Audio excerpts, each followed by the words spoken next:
আসসালামু আলাইকুম সুপ্রিয় দর্শক, চলে আসলাম এই মুহূর্তে পাওয়া সবচেয়ে গুরুত্বপূর্ণ আবহাওয়ার নতুন আপডেট নিয়ে। আঘাত হেনেছে প্রবল শক্তিশালী নিম্নচাপ, উপকূলে ব্যাপক ক্ষয়ক্ষতি হয়েছে। সেই সাথে আগামী 24 ঘন্টার মধ্যে রংপুর, ময়মনসিংহ, সিলেট, ঢাকা, খুলনা, বরিশাল, চট্টগ্রাম বিভাগ এবং দক্ষিণবঙ্গের বেশ কয়েকটি জেলাতে বৃষ্টি ও ভারী বৃষ্টিপাত, সেই সাথে ঘন্টায় 40 থেকে 50 কিলোমিটার বেগে দমকা ও ঝড়ো হওয়ার সতর্কতা জারি করেছে বাংলাদেশ এবং ভারতীয় আবহাওয়া দপ্তর।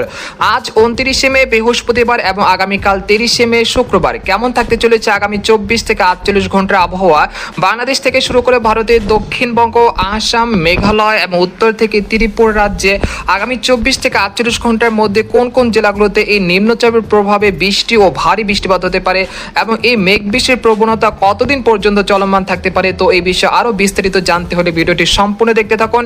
আর আপনি কোন জেলা থেকে এই খবরটি দেখছেন, আপনার জেলার নামটি আমাদের কমেন্ট বক্সে জানিয়ে দিবেন।